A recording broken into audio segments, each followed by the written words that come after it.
ತಮಗೆಲ್ಲ ಗೊತ್ತಿದೆ, ಕಳೆದ ಲೋಕಸಭಾ ಚುನಾವಣೆಯಲ್ಲಿ ಆಯ್ಕೆಯಾದಂಥ ಶಾಸಕರು ಸಂಸದರಾಗಿ ಆ ಹಿನ್ನೆಲೆಯಲ್ಲಿ ಖಾಲಿಯಾದಂಥ ಸ್ಥಾನಕ್ಕೆ ಉಪಚುನಾವಣೆ ಮಾಡಲು ನಿನ್ನೆ ಕೇಂದ್ರ ಚುನಾವಣಾ ಆಯೋಗ ಅಧಿಸೂಚನೆ ಹೊರಡಿಸಿದೆ. ಒಟ್ಟಾರೆ ದೇಶದಲ್ಲಿ 15 ರಾಜ್ಯಗಳಲ್ಲಿ 48 ಅಸೆಂಬ್ಲಿ ಕಾನ್ಸ್ಟಿಟ್ಯೂನ್ಸಿ ಮತ್ತು 2 ಪಾರ್ಲಿಮೆಂಟ್ರಿ ಕಾನ್ಸ್ಟಿಟ್ಯೂನ್ಸಿ ಒಳಗೊಂಡಂತೆ ಚುನಾವಣಾ ವೇಳಾಪಟ್ಟಿಯನ್ನು ಹೊರಡಿಸಿದೆ. ಪಟ್ಟಿಯ ಪ್ರಕಾರ ನಾಳೆ 18ನೇ ತಾರೀಕು ನಾಮಪತ್ರಗಳನ್ನು ತೆಗೆದುಕೊಳ್ಳಲು ಪ್ರಾರಂಭವಾಗುವಂಥ ದಿನಾಂಕ. ನಾಮಪತ್ರ ತೆಗೆದುಕೊಳ್ಳಲು ಕೊನೆಯ ದಿನಾಂಕ 25ನೇ ತಾರೀಕಿದೆ ಮತ್ತು ನಾಮಪತ್ರಗಳ ಪರಿಶೀಲನೆ 28ನೇ ತಾರೀಕು ಆಗ್ತದೆ, ಅಕ್ಟೋಬರ್. ತದನಂತರ ನಾಮಪತ್ರಗಳು ಹಿಂಪಡೆಯಲು ಕೊನೆಯ ದಿನಾಂಕ 30ನೇ ತಾರೀಕಿದೆ. ಅವಶ್ಯವಿದ್ದಲ್ಲಿ ಮತದಾನ ನಡೆಯುವಂಥ ದಿನಾಂಕ 13/11/2024 ಬುಧವಾರ ಆಗುತ್ತೆ. ತದನಂತರ 23ನೇ ತಾರೀಕು ನವೆಂಬರ್ ಮತ ಎಣಿಕೆ ಕಾರ್ಯ ನಡೀತದೆ. ಒಟ್ಟಾರೆ ಚುನಾವಣಾ ಪ್ರಕ್ರಿಯೆ ಏನಿದೆ ಇದು 25 ನವೆಂಬರ್ಗೆ ಅಂತ್ಯಗೊಳ್ಳುತ್ತದೆ. ಮೊದಲನೇದು ಸ್ಪಷ್ಟತೆ ಏನು ಅಂತಂದರೆ, ಇದು ಉಪಚುನಾವಣೆ ಕೇವಲ 83 ಗೊತ್ತಿರಲಿ. AC ಸವಣೂರು ಅವರು ಚುನಾವಣಾಧಿಕಾರಿಯಾಗಿ ಕೆಲಸ ನಿರ್ವಹಿಸ್ತಾರೆ. ಮೊಹಮ್ಮದ್ ಇಜಾರ್ ಅಂತ ಇದ್ದಾರೆ, AC ಸವಣೂರು ಅವರು ಚುನಾವಣಾಧಿಕಾರಿ ಕೆಲಸ ಮಾಡ್ತಾರೆ. ತಹಸೀಲ್ದಾರ್ ಸಿಗ್ಗಾಂವ್ ಏನಿದ್ದಾರೆ ಅವರು ಸಹಾಯಕ ಚುನಾವಣಾಧಿಕಾರಿ ಕೆಲಸವನ್ನು ಮಾಡ್ತಾರೆ. ಅವರು AC ಆಫೀಸು ಸವಣೂರಲ್ಲಿದ್ದರೂ ಸಹ ಚುನಾವಣಾಧಿಕಾರಿಗಳ ಕಾರ್ಯಾಲಯ ಏನಿದೆ ಅದು ಸಿಗ್ಗಾಂವದಲ್ಲಿ ಕಾರ್ಯ ನಿರ್ವಹಿಸ್ತದೆ. ಒಟ್ಟಾರೆ ಈ ಚುನಾವಣೆಯಲ್ಲಿ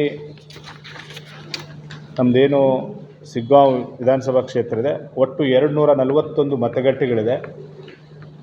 ಆ್ಯಸ್ ಆನ್ ಎಸ್ಟರ್ಡೇ 15/10/2024ಕ್ಕೆ 1,21,067 ಗಂಡು, 1,15,717 ಹೆಣ್ಣು, ಇತರೆ 6, ಒಟ್ಟಾರೆ 2,36,790 ಮತದಾರರು ಇದ್ದಾರೆ.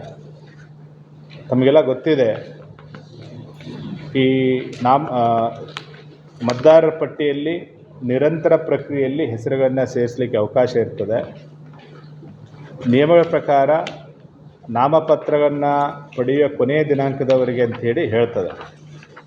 ಆದರೆ ನಾವು ಅಪ್ಲಿಕೇಶನ್ಸ್ ನಮೂನೆ 6ನ ತಗೊಂಡಾಗ ಹೆಸರನ್ನು ಸೇರಿಸಲಿಕ್ಕೆ ಒಂದು 7 ದಿವಸದ ಕಾಲಾವಕಾಶ ಕೊಡಬೇಕಾಗ್ತದೆ ಮತ್ತು 2-3 ದಿವಸ ಆಫೀಸ್ ಪ್ರಕ್ರಿಯೆ ಮಾಡಲಿಕ್ಕೆ ಬೇಕಾಗ್ತದೆ. ಒಟ್ಟು 10 ದಿನಗಳ ಕಾಲಾವಕಾಶ ಬೇಕಾಗ್ತದೆ. ಸೊ ಹೀಗಾಗಿ ಚುನಾವಣಾ ಆಯೋಗ ಏನು ಹೇಳ್ತದೆ, ಕೊನೆಯ ದಿನಾಂಕ 25 ಇದ್ದರೂ ಸಹ ಬ್ಯಾಕ್ವರ್ಡ್ 10 ಡೇಸ್ ಅಂದರೆ 15ನೇ ತಾರೀಕು ನಿನ್ನೆಯವರೆಗೆ ಬಂದಂಥ ಅರ್ಜಿಗಳನ್ನಷ್ಟೇ ಪ್ರೊಸೆಸ್ ಮಾಡ್ತೇವೆ ನಾವು. 10 days from the last day of nomination backward. So ಏನೆಲ್ಲ ಅರ್ಜಿಗಳು ಬಂದಿದೆ ಅವುಗಳನ್ನು ನಾವು ಪ್ರಾಸೆಸ್ ಮಾಡಿ ಹೆಸರುಗಳನ್ನು ಸೇರಿಸುವಂಥ ಕೆಲಸವನ್ನು ಅಥವಾ ಏನು ತಿದ್ದುಪಡಿ ಮಾಡುವಂಥ ಕೆಲಸವನ್ನು ನಾವು ಮಾಡ್ತೇವೆ. ಈ ಮಾದರಿ ನೀತಿ ಸಂಹಿತೆ ಏನಿದೆ ಪೂರ್ತಿ ಜಿಲ್ಲೆಗೆ ಅನ್ವಯ ಆಗ್ತದೆ. ಈಗೇನು 3 ಕಡೆ ಉಪಚುನಾವಣೆ ನಡೀತಾ ಇದೆ, ಚನ್ನಪಟ್ಟಣ, ಸಂಡೂರು ಮತ್ತು ಸಿಗ್ಗಾಂವ್. ಚನ್ನಪಟ್ಟಣ ಮತ್ತು ಸಿಗ್ಗಾಂವ್ ಅಂದರೆ ಹಾವೇರಿ ಜಿಲ್ಲೆ ಮತ್ತು ರಾಮನಗರ ಜಿಲ್ಲೆ, ಈ 2 ಜಿಲ್ಲೆಗಳಲ್ಲಿ ಚುನಾವಣಾ ನೀತಿ ಸಂಹಿತೆ ಪೂರ್ತಿ ಜಿಲ್ಲೆಗೆ ಅನ್ವಯ ಆಗ್ತದೆ. ಸಂಡೂರು ಏನಿದೆ ಬಳ್ಳಾರಿಯಲ್ಲಿ ಕೇವಲ ಸಂಡೂರು ವಿಧಾನಸಭಾ ಕ್ಷೇತ್ರಕ್ಕೆ ನೀತಿ ಸಂಹಿತೆ ಅನ್ವಯ ಆಗ್ತದೆ. ಯಾಕೆಂದರೆ ಚುನಾವಣಾ ಆಯೋಗದ ನಿರ್ದೇಶನ ಏನಿದೆ ಅಂತಂದರೆ, ರಾಜ್ಯದ ರಾಜಧಾನಿ, ಮೆಟ್ರೋಪಾಲಿಟನ್ ಸಿಟಿ ಅಥವಾ ಮುನ್ಸಿಪಲ್ ಕಾರ್ಪೊರೇಷನ್ ಇರುವಂಥಲ್ಲಿ ಬೈ ಎಲೆಕ್ಷನ್ ನಡೆದರೆ ಉಪಚುನಾವಣೆ, ಅಂಥ ಸಂದರ್ಭದಲ್ಲಿ ಚುನಾವಣಾ ನೀತಿ ಸಂಹಿತೆ ಏನಿದೆ it applies only to the constituency. ಹೊರಗಡೆ ಬೇರೆ ಜಿಲ್ಲೆಗಳಲ್ಲಾದರೆ ಪೂರ್ತಿ ಜಿಲ್ಲೆಗೆ ಅನ್ವಯಿಸ್ತದೆ. ಹಾವೇರಿ ಮತ್ತು ರಾಮನಗರಲ್ಲಿ ಯಾವುದು ಮಹಾನಗರ ಪಾಲಿಕೆ ಅಲ್ಲ, ಹೀಗಾಗಿ ಪೂರ್ತಿ ಜಿಲ್ಲೆಗೆ ಅದು ಅನ್ವಯಿಸ್ತದೆ. ಬಳ್ಳಾರಿಯಲ್ಲಿ ಏನಿದೆ, ಬಳ್ಳಾರಿ ಮಹಾನಗರ ಪಾಲಿಕೆ ಇದೆ, ಹೀಗಾಗಿ ಸಂಡೂರು ಕಾನ್ಸ್ಟಿಟ್ಯೂನ್ಸಿಗೆ ಅಷ್ಟೇ ಅಲ್ಲಿ ಚುನಾವಣಾ ನೀತಿ ಸಂಹಿತೆ ಅನ್ವಯ ಆಗ್ತದೆ. ಸೊ ಪೂರ್ತಿ ಜಿಲ್ಲೆಗೆ ಚುನಾವಣಾ ನೀತಿ ಸಂಹಿತೆ ಅನ್ವಯ ಆಗ್ತದೆ. 842 ನಮಗೆ ನಮೂನೆ 6 ಪ್ರೋಸೆಸ್ ಮಾಡಲಿಕ್ಕೆ ಬಾಕಿ ಇದೆ. ಹಾಗೆಯೇ ಸುಮಾರು 124 ನಮೂನೆ 7 ಇದೆ. ಸಾಮಾನ್ಯವಾಗಿ ಚುನಾವಣೆ ಸಂದರ್ಭದಲ್ಲಿ ನಾವು ಮತದಾರ ಪಟ್ಟಿಯಿಂದ ಹೆಸರನ್ನು ತೆಗೆದು ಹಾಕ್ಲಿಕ್ಕೆ ಹೋಗೋದಿಲ್ಲ, ಸೊ ಅವುಗಳನ್ನ ಹಾಗೆ ಇಟ್ಕೊತೇವೆ. 286 ತಿದ್ದುಪಡಿ ಇರ್ತದೆ. ಅವರ ಹೆಸರುಗಳಲ್ಲಿ, ಅಡ್ರೆಸ್ಗಳಲ್ಲಿ ಫೋಟೋ ಬದಲಾವಣೆ ಈ ರೀತಿ ಅಂಥವುಗಳ್ನ ಸಹ ನಾವು ಪ್ರಾಸೆಸ್ ಮಾಡ್ತೇವೆ. ಸೊ ಇದಾದ ನಂತರ ಒಟ್ಟಾರೆ ಅದು ನಾಮಪತ್ರ ಏನು ಪೀರಿಯಡ್ ಮುಗಿದ ನಂತರ ನಾವು ತಮಗೆ ಮತ್ತೆ ಅಂತಿಮ ಮತದಾರರ ಸಂಖ್ಯೆ ಏನು ಅನ್ನೋದನ್ನು ಪುನಃ ನಾವು ಶೇರ್ ಮಾಡ್ತೇವೆ. ಬಟ್ ಈ ಮತದಾರರ ಪಟ್ಟಿಯಲ್ಲಿ ಸುಮಾರು 144 ಸೇವಾ ಮತದಾರರು, ಸರ್ವಿಸ್ ವೋಟರ್ಸ್ ಅಂತ ನಾವೇನು ಕರಿತೇವೆ, ನಮ್ಮ ಆರ್ಮ್ಡ್ ಫೋರ್ಸಸಲ್ಲಿ ಕೆಲಸ ಮಾಡೋಂಥವ್ರು ಒಟ್ಟು 144 ಇದ್ದಾರೆ. ಅದ್ರ ಜೊತೆಗೇ 2802 85+ ಸೀನಿಯರ್ ಸಿಟಿಜನ್ಸ್ ಇದ್ದಾರೆ ಮತ್ತು 5251 ಅಂಗವಿಕಲ ಮತದಾನ ಇದ್ದಾರೆ. ಈ ಎರಡೂ ಸಂಖ್ಯೆಗಳು ಯಾಕೆ ಮುಖ್ಯ ಅಂತಂದರೆ, ತಮಗೆಲ್ಲ ಗೊತ್ತಿದೆ 85+ ಮತ್ತು ಅಂಗವಿಕಲರಿಗೆ ಮನೆಯಿಂದ ಮತದಾನ ಮಾಡಲಿಕ್ಕೆ ಅವಕಾಶ ಇದೆ. ಹೀಗಾಗಿ ಎರಡು ಸಂಖ್ಯೆಗಳು. ಮತ್ತು ಮೊದಲು ಬಾರಿಗೆ ಮತದಾನ ಮಾಡುವಂಥವ್ರು ಅಂದರೆ 18 to 19 ಇಯರ್ಸ್ ಹೊಸದಾಗಿ ಮತದಾರ ಪಟ್ಟಿಯಲ್ಲಿ ಸೇರ್ಪಡೆ ಆದಂಥವ್ರು ಸುಮಾರು 9683 ಜನ ಇದ್ದಾರೆ. ಮತ್ತು ಚುನಾವಣೆ ಸಂಬಂಧಪಟ್ಟಂತೆ ಏನು ನಾನೀಗಾಗಲೇ ಹೇಳಿದೆ, ಈ ನಿಟ್ಟಿನಲ್ಲಿ ನಾವು ಅವಶ್ಯಕ ಇರುವಂಥ ಎಲ್ಲ ತಂಡಗಳನ್ನು ಮಾಡಿದ್ದೇವೆ. ಮೊದಲನೇದು ಜಿಲ್ಲಾ ಗಡಿ ಭಾಗಗಳಲ್ಲಿ ಸುಮಾರು 18 ಚೆಕ್ ಪೋಸ್ಟ್ ನಾವು ಮಾಡ್ತಾಯಿದ್ದೇವೆ, ಬ್ಯಾಡಗಿ ಹೊರತುಪಡಿಸಿ. ಬ್ಯಾಡಗಿ ಯಾವುದು ಡಿಸ್ಟ್ರಿಕ್ಟ್ ಬಾರ್ಡರ್ ಇಲ್ಲ, ಒಳಗಡೆ ಬರ್ತದೆ.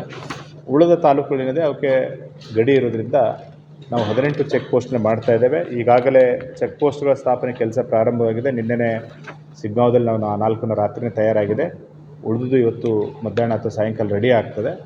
ಅದರ ಜೊತೆಗೆ CCTV ಅಳವಡಿಸುವಂಥ ಕೆಲಸವನ್ನು ನಾವು ಬೇಗನೆ ಪೂರ್ಣಗೊಳಿಸ್ತೇವೆ. ಈ 18 ಚೆಕ್ ಪೋಸ್ಟ್ಗಳಲ್ಲಿ ಸ್ಟ್ಯಾಟಿಕ್ ಸರ್ವೆಲೆನ್ಸ್ ಟೀಮ್ ಅಂತ ನಾವು ಹಾಕ್ತೇವೆ. ಸೊ ಎಷ್ಟು ನಮ್ಮದು ಚೆಕ್ ಪೋಸ್ಟ್ ಇದೆ ಅಷ್ಟು 18 ಚೆಕ್ ಪೋಸ್ಟ್ 18 ತಂಡ ಇರ್ತದೆ. ಬಟ್ 3 ಶಿಫ್ಟಲ್ಲಿ ಕೆಲಸ ಮಾಡಬೇಕಾಗ್ತದೆ. 18 × 3 54 ತಂಡಗಳು. But we call it as 18 SST. But actually 54 ತಂಡಗಳು ಕೆಲಸವನ್ನು ರೌಂಡ್ ದ ಕ್ಲಾಕಲ್ಲಿ ನಿರ್ವಹಣೆ ಮಾಡ್ತದೆ. ಇದು SST. ಇದ್ರ ಜೊತೆಗೇ ನಾವು ಫ್ಲೈಯಿಂಗ್ ಸ್ಕ್ವಾಡ್ ಅಂತ ಮಾಡಬೇಕಾಗ್ತದೆ. ಫ್ಲೈಯಿಂಗ್ ಸ್ಕ್ವಾಡಲ್ಲಿ ಅದನ್ನು ಸಹ ಚುನಾವಣಾ ಆಯೋಗದ ನಿರ್ದೇಶನದ ಪ್ರಕಾರ ಪ್ರತಿ ಅಸೆಂಬ್ಲಿ ಕಾನ್ಸ್ಟಿಟ್ಯೂನ್ಸಿ 3 ಅಂದರೆ ಎಲ್ಲಿ ಚುನಾವಣೆ ನಡೀತದೆ ಹೊರಗಡೆ ನೀವು ಅಂದರೆ 1 ಮಾಡಿ ಅಂತ ಹೇಳಿದರು. ನಮಗೆ ಸಿಗ್ಗಾಂವದಲ್ಲಿ 4 ಹೋಬಳಿ ಇರೋದ್ರಿಂದ ನಾವು ಒಂದೊಂದು ಹೋಬಳಿಗೆ 1 ಮಾಡಿದರೆ ಅನುಕೂಲ ಆಗುತ್ತೆ ಅಂದ್ಕೊಂಡು ನಿನ್ನೆ ಕೇಳಿದ್ವಿ, ಮಾಡಿ ಅಂತ ಹೇಳಿದರೆ. ಸಿಗ್ಗಾಂವ್ ವಿಧಾನಸಭಾ ಕ್ಷೇತ್ರಕ್ಕೆ 4 FST ಮಾಡ್ತೇವೆ, ಉಳಿದ ಕಡೆ 1 ಮಾಡ್ತೇವೆ 5 ಕ್ಷೇತ್ರದಲ್ಲಿ. ಸೊ ಒಟ್ಟು 9 FST. ಅಗೇನ್ ಇದು ಅಷ್ಟೇ, ಇದು 8 ತಾಸಿದ್ದು into 3. So basically 27. But we call it as 9. So 3 ಶಿಫ್ಟಲ್ಲಿ ಕೆಲಸ ಮಾಡುವಂಥದ್ದು ಈ FST. ಇದ್ರ ಜೊತೆಗೆ ಸಿಗ್ಗಾಂವ್ ವಿಧಾನಸಭಾ ಕ್ಷೇತ್ರ ಎಲ್ಲಿ ಚುನಾವಣೆ ನಡೀತದೆ ಅಲ್ಲಿ ವಿಡಿಯೋ ಸರ್ವೆಲೆನ್ಸ್ ಟೀಮ್ 2 ಮಾಡ್ತೇವೆ. ಎಲ್ಲಿ ಚುನಾವಣಾ ಸಭಾಗಳಾಗ್ತದೆ ಅಲ್ಲಿ ಸಭೆಗಳಿಗೆ ಹೋಗಿ ವಿಡಿಯೋಕರಣ ಮಾಡಲಿಕ್ಕೆ ನಾವು ವಿಡಿಯೋ ಸರ್ವೆಲೆನ್ಸ್ ಟೀಮನ್ನು ಮಾಡ್ತೇವೆ. ಅದ್ರ ಜೊತೆಗೆ ಒಂದು ವಿಡಿಯೋ ವ್ಯೂವಿಂಗ್ ಟೀಮ್ ಅಂತ ಒಂದು ಮಾಡ್ತೇವೆ. ಏನು ಚಿತ್ರೀಕರಣ ಆಗಿರ್ತದೆ ಅದರಲ್ಲಿ ಆ ಎಕ್ಸ್ಪೆಂಡಿಚರ್ ಅಕೌಂಟ್ ಮಾಡಲಿಕ್ಕೆ ನಮಗೊಂದು ವ್ಯೂವಿಂಗ್ ಟೀಮ್ ಅಂತ ಬೇಕು, ಅದನ್ನು ಸಹ ನಾವು ಹಾಕಿದ್ದೇವೆ. ಅದ್ರ ಜೊತೆಗೇ ಚುನಾವಣಾ ವೆಚ್ಚಗಳನ್ನ ಕ್ಯಾಂಡಿಡೇಟ್ಸ್ ಏನು ವೆಚ್ಚವನ್ನು ಮಾಡ್ತಾರೆ ಆ ಲೆಕ್ಕಪತ್ರವನ್ನು ನೋಡಲಿಕ್ಕೆ ಒಂದು ಅಕೌಂಟಿಂಗ್ ಟೀಮನ್ನು ನಾವು ಮಾಡಬೇಕು, ಅದು ಇದೆ. ಪ್ಲಸ್ ಒಬ್ಬರು ಅಸಿಸ್ಟೆಂಟ್ ಎಕ್ಸ್ಪೆಂಡಿಚರ್ ಅಬ್ಸರ್ವರ್ ಏನು ಚುನಾವಣಾ ಆಯೋಗ ನಿಯೋಜನೆ ಮಾಡ್ತಾರೆ IRS ಆಫೀಸರ್ನ, ಅವರಿಗೆ ಸಹಾಯಕರಾಗಿ ಒಂದು ಅಸಿಸ್ಟೆಂಟ್ ಎಕ್ಸ್ಪೆಂಡಿಚರ್ ಅಬ್ಸರ್ವರ್ನು ಸಹ ನಾವು ನೇಮಕಾತಿ ಮಾಡಿದ್ದೇವೆ. ಇದರ ಜೊತೆಗೆ ಚುನಾವಣೆಯಲ್ಲಿ ನಮಗೆ ಅನುಕೂಲವಾಗಲಿಕ್ಕೆ ಸಿಗ್ಗಾಂವ್ ವಿಧಾನಸಭಾ ಕ್ಷೇತ್ರದಲ್ಲಿ 23 ಸೆಕ್ಟರ್ ಆಫೀಸರ್ಸ್ ಅಂತ ನಾವು ಮಾಡ್ತಾಯಿದ್ದೇವೆ. ಈ 23 ಸೆಕ್ಟರ್ ಆಫೀಸರ್ಸು ಅಲ್ಲಿ ಸ್ಥಳೀಯವಾಗಿ ಕೆಲಸ ಮಾಡೋರು ಇರ್ತಾರೆ. ಚುನಾವಣಾ ಆಯೋಗ ಹೇಳ್ತದೆ ಇವರು ಸ್ಥಳೀಯರಾಗಿದ್ದರೆ ಅಲ್ಲಿ ಏನು ಅವ್ರಿಗೆ ಭೌಗೋಳಿಕ ಆಗಲಿ ರೋಡ್ಗಳ ಬಗ್ಗೆ ಆಗಲಿ ಕಟ್ಟಡ ಬಗ್ಗೆ ಹೆಚ್ಚಿನ ಒಂದು ನಾಲೆಜ್ ಇರ್ತದೆ. ಸೊ ಈಗ ಅವ್ರು ಸ್ಥಳೀಯವಾಗಿಯೇ ಮಾಡಬೇಕಂತ ಇದೆ, ಅವ್ರನ್ನ ಅಲ್ಲೇ ಇರುವಂಥ ಆಫೀಸರ್ಸ್ ನಾವು ಮಾಡ್ತೇವೆ. ಆದಾಗಿ ಕೂಡ ಅವ್ರ ಮೇಲೆ ನಾವು ಒಂದು ಕಟ್ಟುನಿಟ್ಟಿನ ನಿಗಾವನ್ನು ಇಡ್ತೇವೆ, ಯಾವುದೇ ಕಾರಣಕ್ಕೂ ಅವರು ಪಕ್ಷಪಾತವಾಗಿ ಕೆಲಸ ಮಾಡಬಾರ್ದು ಅಂಥೇಳಿ. ಸೊ ಆ ರೀತಿ 23 ಆರೋಗ್ಯ ಅವರು ಸಹಾಯ ಮಾಡಲಿಕ್ಕೆ ಒಂದು 23 ಜನದ ಸೆಕ್ಟರ್ ಆಫೀಸರ್ ನಾವು ಮಾಡ್ತೇವೆ. ಮತ್ತು ಇದರ ಜೊತೆಗೇ ಜಿಲ್ಲಾ ಮಟ್ಟದಲ್ಲಿ ಹಲವಾರು ತಂಡಗಳನ್ನು ಸಹ ನಾವು ಮಾಡಿದ್ದೇವೆ. ಒಂದು ಡಿಸ್ಟ್ರಿಕ್ಟ್ ಲೆವೆಲ್ ನೋಡಲ್ ಆಫೀಸರ್ಸ್ ನಾವೇನೆಲ್ಲ ಕೆಲಸ ಮಾಡ್ತೀವಿ, EVM ಮುಖಾಂತರ ಮತದಾನ ಆಗುವಂಥದ್ದು. ಜಿಲ್ಲೆಯಲ್ಲಿ ಈಗಾಗಲೇ ಏನು ನಾವು ಫಸ್ಟ್ ಲೆವೆಲ್ ಚೆಕ್ ಅಂತ ಹೇಳ್ತೇವೆ FLC, 2 ತಿಂಗಳ ಹಿಂದೆ ನಮ್ಮಲ್ಲಿರುವಂಥ ಮತಯಂತ್ರಗಳ FLC ಕಾರ್ಯ ಮುಗಿದಿದೆ. ಎಲ್ಲ ರಾಜಕೀಯ ಪಕ್ಷಗಳ ಸಮ್ಮುಖದಲ್ಲಿ ನಾವು ಮಾಡಿದ್ದೇವೆ. ಸದ್ಯ ನಮ್ಮ ಹತ್ರ 492 BU, 492 CU ಮತ್ತು 492 VVPAT ಅಂದರೆ FLC check OKU FLC okay first level check ಮಾಡಿ ಮಷಿನ್ಗಳು ಸರಿಯಾಗಿದೆ ಅಂತೇಳಿ ನಮ್ಮ ಏನು ಇಂಜಿನಿಯರ್ಸ್ ಬಂದಿರ್ತಾರೆ ಅವರು ಮಾಡಿ ಹೇಳಿದಂಥದ್ದು. ಸಾಮಾನ್ಯವಾಗಿ ಚುನಾವಣೆಗೆ 120% BU ಅಂದರೆ 241 ಮತಗಟ್ಟೆ ಇದೆ ನಮ್ಮದು. ಸೊ ಅದಕ್ಕೆ 20% ಎಕ್ಸ್ಟ್ರಾ ಅಂತೇಳಿ 121 BU 121 CU VVPAT 130% ಅಂದರೆ 30% ಎಕ್ಸ್ಟ್ರಾ ಈ ರೀತಿ ಇದೆ. ನಮ್ಮಲ್ಲಿ ಏನಿದೆ ಈಗ ರೂಮಲ್ಲಿ ಅದರಲ್ಲಿ 5% ಮೊದಲಿಗೆ ನಾವು ಮಷಿನ್ಸನ್ನು ಫಾರ್ ಟ್ರೈನಿಂಗ್ ಪರ್ಪಸ್ ನಾವೇನು ಚುನಾವಣಾ ಸಿಬ್ಬಂದಿ ಪೋಲಿಂಗ್ ಪಾರ್ಟಿ ಏನು ಮಾಡ್ತೇವೆ ಅವ್ರಿಗೆ ತರಬೇತಿ ಕೊಡಲಿಕ್ಕೆ 5% ನಮ್ಮ ಮಷಿನ್ ಬೇಕಾಗಿದೆ. ಈಗೇನು ರಾಜಕೀಯ ಪಕ್ಷಗಳಿದ್ದಾರೆ ಅವ್ರು ಹೋಗಿದ್ದಾರೆ ಕೆಳಗಡೆ, ಅವರ ಸಮ್ಮುಖದಲ್ಲಿ 5% ನಾವು ತೊಗೋತೇವೆ. ಅದು ಆದ ನಂತರ ಮೊದಲು ಹಂತದ ಫಸ್ಟ್ ಲೆವೆಲ್ ಆಫ್ ರ್ಯಾಂಡಮೈಸೇಷನ್ ಅಂತ ನಾವು ಮಾಡಬೇಕಾಗ್ತದೆ. ಅಂದರೆ ಜಿಲ್ಲಾ ಏನು ವೇರ್ಹೌಸಿಂದ ಆ ಒಂದು ಅಸೆಂಬ್ಲಿ ಕ್ಷೇತ್ರಕ್ಕೆ ಎಷ್ಟು ಮತಯಂತ್ರಗಳು ಬೇಕು ಅದನ್ನು ಅಲಾಟ್ ಮಾಡುವಂಥ ಪ್ರಕ್ರಿಯೆ.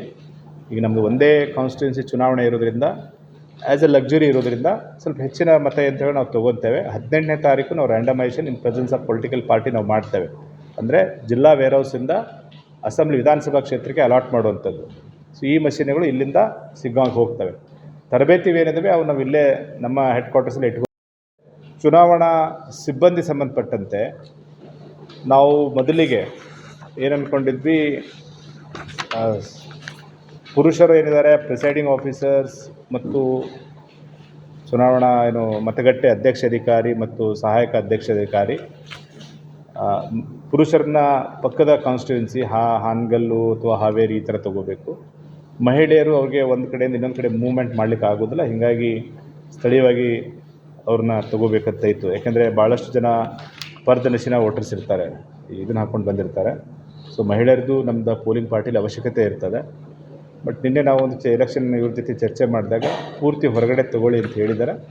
ಈಗ ಆ ನಿಟ್ಟಿನಲ್ಲಿ ನಾವು ಚುನಾವಣಾ ಸಿಬ್ಬಂದಿಯನ್ನು Hangal, Haveri, Byadgi nearest to the Shiggaon constituency ತೊಗೊತೇವೆ. ಇದು ಮೊದಲ ಹಂತದ ತರಬೇತಿ ಆಯಾ ತಾಲೂಕುಗಳಲ್ಲಿ ಆಗ್ತದೆ. ಎರಡನೇ ಹಂತದ ತರಬೇತಿ ಏನಿದೆ ಅದು ಸಿಗ್ಗಾಂವದಲ್ಲಿ ಆಗುವಂಥ ಕೆಲಸ. ಸೊ ತರಬೇತಿ ಮೊದಲನೇ ಹಂತದ್ದು ಹಾವೇರಿ, ಹಾನಗಲ್ ಮತ್ತು ಈ ರೀತಿ ಬ್ಯಾಡಗಿಲಿ ತೊಗೋತೇವೆ. ಅವಶ್ಯಕತೆ ಬಿದ್ದರೆ ನಾವು ರಾಣೆಬೆನ್ನೂರು ತೊಗೊತೇವೆ. ಆಗೋದ್ರಿಂದ ನಾವು ಅದಕ್ಕೆ ಏನು ತರಬೇತಿ ಸಂಬಂಧಪಟ್ಟಂಥ ಮತಯಂತ್ರಗಳನ್ನು ಇಲ್ಲೇ ಜಿಲ್ಲಾ ಕೇಂದ್ರದಲ್ಲಿ ಇಟ್ಕೊತೇವೆ. ಇಲ್ಲಿಂದ ಮೂವ್ಮೆಂಟ್ ಮಾಡಲಿಕ್ಕೆ ಅನುಕೂಲ ಆಗ್ತದೆ. ಮತ್ತು ಎರಡನೇ ತರಬೇತಿ ಸಿಗ್ಗಾಂವದಲ್ಲಿ ಆಗೋದ್ರಿಂದ ಇಲ್ಲಿಂದ ನಾವು ಮತ್ತು ಸಿಗ್ಗಾಂವ್ಗೆ ತೊಗೊಂಡು ಹೋಗ್ತೇವೆ. ಅವಕ್ಕೆಲ್ಲ ನಾವು ನೋಡಲ್ ಆಫೀಸರ್, ಈಗ EVMಸನ್ನು ಮ್ಯಾನೇಜ್ ಮಾಡಲಿಕ್ಕೆ ಒಬ್ಬರು nodal officer, polling party manage ಮಾಡಲಿಕ್ಕೆ ಒಬ್ಬರು ನೋಡಲ್ ಆಫೀಸರ್, ಕಂಟ್ರೋಲ್ ರೂಮ್ ನೋಡಲಿಕ್ಕೆ ಒಬ್ಬರು ನೋಡಲ್ ಆಫೀಸರ್, MCCಗೆ ಒಬ್ಬರು ನೋಡಲ್ ಆಫೀಸರ್, ಈ ರೀತಿ ಮೀಡಿಯಾ ಮ್ಯಾನೇಜ್ಮೆಂಟ್ ನೋಡಲ್ ಆಫೀಸರ್, ಈ ರೀತಿ ಪ್ರತಿಯೊಂದು ಚಟುವಟಿಕೆಗೂ ಒಬ್ಬ ಜಿಲ್ಲಾ ಮಟ್ಟದ ನೋಡಲ್ ಆಫೀಸರ್ ನಾವು ಹಾಕಿದ್ದೇವೆ. ಇದ್ರ ಜೊತೆಗೇ MCC ಕಮಿಟಿ ಇದೆ, ಒಂದು MCC ಕಂಡಕ್ಟ್ ಸೆಲ್ ಇದೆ ಮತ್ತು ಡಿಸ್ಟ್ರಿಕ್ಟ್ ಎಕ್ಸ್ಪೆಂಡಿಚರ್ ಮಾನಿಟರಿಂಗ್ ಸೆಲ್ ಅಂತ ನಾವು ಮಾಡಿದ್ದೇವೆ. ಡಿಸ್ಟ್ರಿಕ್ಟ್ ಎಕ್ಸ್ಪೆಂಡಿಚರ್ ಮಾನಿಟರಿಂಗ್ ಕಮಿಟಿ ಇರ್ತದೆ. ಮುಖ್ಯವಾಗಿ MCMC media certification and monitoring committee, ಏನು ಅಭ್ಯರ್ಥಿಗಳು ಅಥವಾ ಪಕ್ಷಗಳು ಏನಾದರೂ ಎಲೆಕ್ಟ್ರಾನಿಕ್ ಅಡ್ವರ್ಟೈಸ್ಮೆಂಟನ್ನು ಕೊಡೋದಾದರೆ ಅದನ್ನು ಪ್ರೀ ಸರ್ಟಿಫಿಕೇಷನ್ ಮಾಡಿಸ್ಬೇಕಾಗ್ತದೆ. ಅವರು ಪೆನ್ ಡ್ರೈವ್ ಅಥವಾ CD ಕೊಡಬೇಕಾಗ್ತದೆ ವಿತ್ ಟ್ರಾನ್ಸ್ಕ್ರಿಪ್ಟ್, ಅದರಲ್ಲಿ ಏನು ಕಂಟೆಂಟ್ ಇದೆ ಅದನ್ನು ನಾವು ವ್ಯೂ ಮಾಡಿ ಅದರಲ್ಲಿ ಏನಾದರೂ ಚುನಾವಣಾ ನೀತಿ ಸಂಹಿತೆ ಉಲ್ಲಂಘನೆ ಆಗುವಂಥದ್ದಿದ್ದರೆ ಅಥವಾ ಕರಪ್ಟ್ ಪ್ರಾಕ್ಟೀಸಸ್ಸು ಅಥವಾ ಯಾವುದಾದ್ರೂ ಜಾತಿ, ಧರ್ಮದ ಆಧಾರ ಅಥವಾ ಭಾಷೆ ಆಧಾರದ ಮೇಲೆ ಮತವನ್ನು ಕೇಳುವಂಥದ್ದಿದ್ದರೆ ಏನು ಎಲೆಕ್ಟ್ರಲ್ ಅಫೆನ್ಸಸ್ ಅಂತ ಕರಿತೇವೆ, ಆ ರೀತಿ ಇತ್ತು ಅಂತಂದರೆ ಅಂಥವುಗಳನ್ನ ಡಿಲೀಟ್ ಮಾಡಿ ನಾವೇನು ಸರ್ಟಿಫಿಕೇಷನ್ ಮಾಡ್ತೇವೆ ಅಂಥದ್ದನ್ನು ಅವರು ಎಲೆಕ್ಟ್ರಾನಿಕ್ ಅಡ್ವರ್ಟೈಸ್ಮೆಂಟು ಬಳಕೆ ಮಾಡಬೇಕಾಗ್ತದೆ. ಸೊ ಅದು ಇರ್ತದೆ. ಮತ್ತು ಒಟ್ಟಾರೆ ಏನು TVಗಳಲ್ಲಿ ಅಥವಾ ವಿವಿಧ ಸೋಷಿಯಲ್ ಮೀಡಿಯಾದಲ್ಲಿ ಕ್ಯಾಂಡಿಡೇಟ್ಸ್ ಏನು ಮಾಡ್ತಾರೆ ಅಥವಾ ಏನೆಲ್ಲ ಪೋಸ್ಟ್ ಆಗ್ತದೆ ಅದನ್ನು ಸಹ ಮಾನಿಟರ್ ಮಾಡಲಿಕ್ಕೆ ನಾವು ತಂಡವನ್ನು ಮಾಡ್ತೇವೆ. 24/7 ತಂಡಗಳ ಕೆಲಸವನ್ನು ನಿರ್ವಹಿಸ್ತೇವೆ. ಮತ್ತು ಡಿಸ್ಟ್ರಿಕ್ಟ್ ಕಂಪ್ಲೇಂಟ್ ಮಾನಿಟರಿಂಗ್ ಸೆಲ್ಲು ಸಹ ಇರ್ತದೆ. ಸೊ ಒಟ್ಟಾರೆ ಈ ರೀತಿ ನಾವು ತಂಡಗಳನ್ನು ಮಾಡಿದ್ದೇವೆ. ಮತ್ತು ಏನಾದರೂ ಚುನಾವಣೆ ಸಂಬಂಧಪಟ್ಟಂತೆ ದೂರಿದ್ದರೆ ಕೊಡಲಿಕ್ಕೆ ನಮ್ಮ ಮಾನಿಟರಿಂಗ್ ಸೆಲ್ಲಲ್ಲಿ ಕಂಟ್ರೋಲ್ ರೂಮಲ್ಲಿ ಒಂದು ನಾವು ಜಿಲ್ಲಾ ಮಟ್ಟದ ಹೆಲ್ಪ್ಲೈನ್ ನಂಬರ್ ಸಹ ಕೊಟ್ಟಿದ್ದೇವೆ, ತಮ್ಮ ಕಾಪಿ ಕೊಟ್ಟಿದ್ದೇವೆ. ಅದರಲ್ಲಿ ವಿಧಾನಸಭಾ ಮಟ್ಟದ್ದು ಕಂಟ್ರೋಲ್ ರೂಮ್ ಇದೆ, ವಿಶೇಷವಾಗಿ ಸಿಗ್ಗಾಂವ್ ವಿಧಾನಸಭಾ ಕ್ಷೇತ್ರದ್ದು. ಮತ್ತು 1950 ಏನು ಟೋಲ್ ಫ್ರೀ ಹೆಲ್ಪ್ಲೈನ್ ನಂಬರ್ ಇದೆ ಅದು ಸಹ ಇರ್ತದೆ. ಸೊ ನಾವೇನು ಒಟ್ಟಾರೆ ಕಳೆದ ಬಾರಿ 23 ಮತ್ತು 2018ರಲ್ಲಿ ನಡೆದಂಥ ಸಾರ್ವತ್ರಿಕ ಚುನಾವಣೆಯಲ್ಲಿ ಅಲ್ಲಿ ಪ್ರತಿಶತ 80 ಮತದಾನ, 79.74, 54 ಈ ರೀತಿ ಅರೌಂಡ್ ಅಂದಾಜು 80% ಮತದಾನ ಆಗಿದೆ. ಈ ಬಾರಿ ಇನ್ನೂ ಹೆಚ್ಚಿನ ಮತದಾನ ಆಗಬೇಕು. ಯಾಕೆಂದರೆ ಪ್ರಜಾಪ್ರಭುತ್ವ ಚುನಾವಣೆ ಅಂತಂದರೆ ಪ್ರಜಾಪ್ರಭುತ್ವ ಹಬ್ಬ ಇದ್ದ ಹಾಗೆ.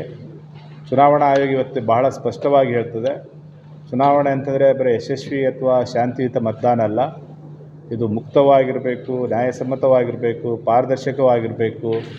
ಮತ್ತು ಇತ್ತೀಚೆಗೆ ಏನು ಹೇಳ್ತಾರೆ ಅಂದರೆ ಭಾಗವಹಿಸುವಿಕೆ, ಪಾರ್ಟಿಸಿಪೇಟಿವ್ ಆಗಿರಬೇಕು, ಅಂದರೆ ಎಲ್ಲರೂ ಭಾಗವಹಿಸಬೇಕು, ಇನ್ಕ್ಲೂಸಿವ್ ಇರಬೇಕು. ಅಂದರೆ ಇರ್ರೆಸ್ಪೆಕ್ಟಿವ್ ಆಫ್ ದ ಸ್ಟ್ರಾಟಾ, ಅಂದರೆ ನಾವು ತಮಗೆಲ್ಲ ಗೊತ್ತಿದೆ, ಎಲ್ಲ ಅಂಗವಿಕಲರನ್ನ, ಸೆಕ್ಸ್ ವರ್ಕರ್ಸು, ಟ್ರಾನ್ಸ್ಜೆಂಡರ್ಸ್, ನಿರಾಶ್ರಿತರು ಎಲ್ಲರನ್ನೂ ಸಹ ಕಳೆದ ಲೋಕಸಭಾ ಮತ್ತು ವಿಧಾನಸಭಾ ಚುನಾವಣೆ ಸಂದರ್ಭದಲ್ಲಿ ಈಗಾಗಲೇ ನಾವು ಸೇರಿಸಿದ್ದೇವೆ.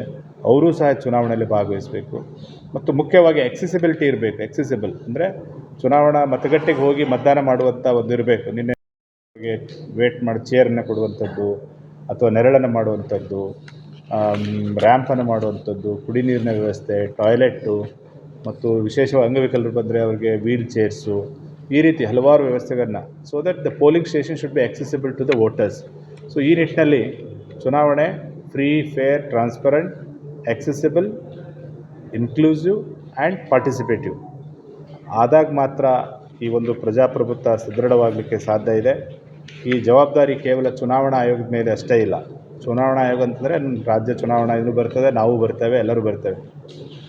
ಚುನಾವಣಾ ಆಯೋಗದ ಜೊತೆಗೆ ಸಾರ್ವಜನಿಕರು ತಮ್ಮ ಪಾತ್ರವನ್ನು ನಿಭಾಯಿಸಬೇಕಾಗ್ತದೆ. ಯಾವುದೇ ರೀತಿಯ ಹಣ, ಆಮಿಷ ಅಥವಾ ಯಾವುದೇ ಒತ್ತಡಕ್ಕೆ ಬಲಿಯಾಗ್ದೇ ಯಾವುದೇ ಭಯವಿಲ್ಲದೆ ಹೆಚ್ಚಿನ ಸಂಖ್ಯೆಯಲ್ಲಿ ಬಂದು ಮತದಾನ ಮಾಡಬೇಕು. ಅದ್ರ ಜೊತೆಗೆ ತಾವು ಮಾಧ್ಯಮದವರು ಸಹ ಪ್ರಜಾಪ್ರಭುತ್ವದ 4ನೇ ಅಂಗ, ತಮ್ಮ ಪಾತ್ರವೂ ಸಹ ಬಹಳ ಮುಖ್ಯ ಇರ್ತದೆ. ವಿಶೇಷವಾಗಿ ತಮಗೆಲ್ಲ ಗೊತ್ತಿದೆ, ಪೇಯ್ಡ್ ನ್ಯೂಸ್ ಅನ್ನುವಂಥದ್ದು ಒಂದು ಸಮಸ್ಯೆ ಭಾಳ ನಮಗೆ ಕಾಡ್ತದೆ ಚುನಾವಣೆ ಸಂದರ್ಭದಲ್ಲಿ. ಸೊ ಅದ್ರ ಬಗ್ಗೆ ತಾವುಗಳು ಯಾವುದೇ ಅವಕಾಶವನ್ನು ಕೊಡಬಾರ್ದು. ಮತ್ತು ಯಾವುದು ಸುದ್ದಿ ಇರ್ತದೆ ಅದನ್ನು ಯಥಾವತ್ತಾಗಿ ವರದಿ ಮಾಡುವಂಥದ್ದು ಕೆಲಸ ಆಗಬೇಕು. ಮತ್ತು ಒಟ್ಟಾರೆ ಈ ಪ್ರಜಾಪ್ರಭುತ್ವವನ್ನು ಎತ್ತಿ ಹಿಡಿಯುವಂಥ ಕೆಲಸ ತಾವೆಲ್ಲ ಮಾಡ್ತೀರಿ. ಒಟ್ಟಾರೆ ಈ ಚುನಾವಣೆಯನ್ನು ನಾವೆಲ್ಲ ಬಹಳಷ್ಟು ಯಶಸ್ವಿಯಾಗಿ ಅಂತ ನಾನು ಪದವನ್ನು ಚುನಾವಣೆ ಬಿಟ್ಟಿದೆ, ಯಶಸ್ವಿ ಜೊತೆಗೆ ನಾನು ಏನು ಹೇಳಿದೆ ಅದೆಲ್ಲವನ್ನೂ ಆಗಲಿಕ್ಕೆ ನಾವು ಪ್ರಯತ್ನ ಮಾಡ್ತೇವೆ ಅಂತ ಹೇಳ್ತಾ ನನ್ನ ಮಾತು ಮುಗಿಸ್ತೇನೆ. I don't ever slow up, no I don't take shit. I got no love for the fakeness. If you wanna play tough and wanna hate this, I'll always show up.